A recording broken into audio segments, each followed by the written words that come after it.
Hello, আসসালামু আলাইকুম ওয়া রাহমাতুল্লাহি ওয়া বারাকাতুহু।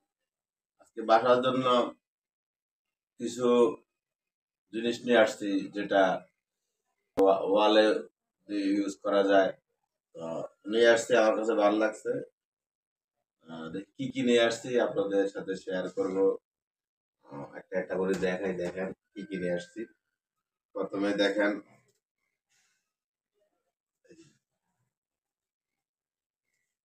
এটা হচ্ছে আল্লাহর 99 নাম। আল্লাহর 99 নাম দিয়ে সুন্দর একটা ইয়ে সাজিয়েছে। আরো কিছু আয়াতুল কুরসি আছে পাশে।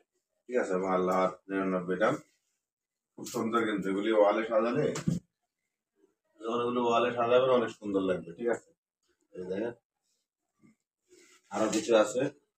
এটা হচ্ছে,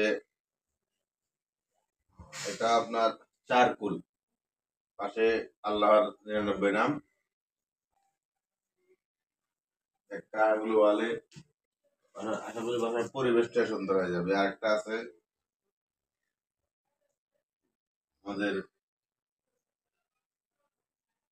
আল্লাহর ঘর বাইতুল্লাহ, এগুলি আপনি ওয়ালে দিবেন যত সৌন্দর্য ফুটবে ওয়ালে।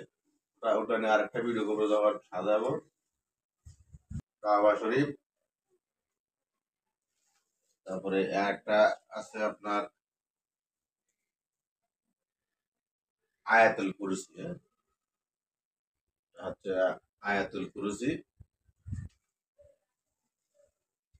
এটা সুন্দর লাগবে জোরালে। তারপরে একটা সূরা ইয়াসিন, হচ্ছে সূরা ইয়াসিন সম্বলিত সূরা ইয়াসিন। মানুষ তো অনেক সিন সিনারি ছবি টবি ইয়ে করে ওয়ালে ঝুলা, এগুলো না। সূরা ইয়াসিন সম্বলিত, আলহামদুলিল্লাহ দেখতেও সুন্দর, বাসায় রাখবেন আরো ভালো লাগবে।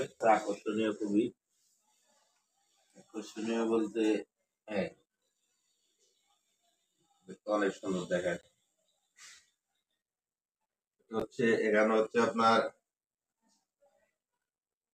আমাদের কাবা শরীফ, তারপর হচ্ছে মদিনা শরীফ, আর এটা হচ্ছে মসজিদুল আকসা। আমাদের শায়েখ আহমদুল্লাহ সাহেব বলছে সবার বাসায় অফিসে এই তিনটা ছবি রাখার জন্য। যখন যখন আপনি এগুলি দেখবেন তখনই মনে পড়বে এই কাবা শরীফ, এবং কাবা শরীফ, মদিনা শরীফ এবং মসজিদুল আকসা সম্বলিত, এবং আরো বিভিন্ন দোয়া আছে। আপনারা চেষ্টা করবেন সবার বাসায় এই ধরনের জিনিসগুলো শোপিস হিসেবে রাখার জন্য, ওয়ালে রাখার জন্য, বাসার সৌন্দর্য বর্ধনের জন্য। এগুলি আমি বেটার মনে করি। তো এ পর্যন্তই, ভালো থাকবেন সবাই, যে যেখানে আছে ভালো থাকেন।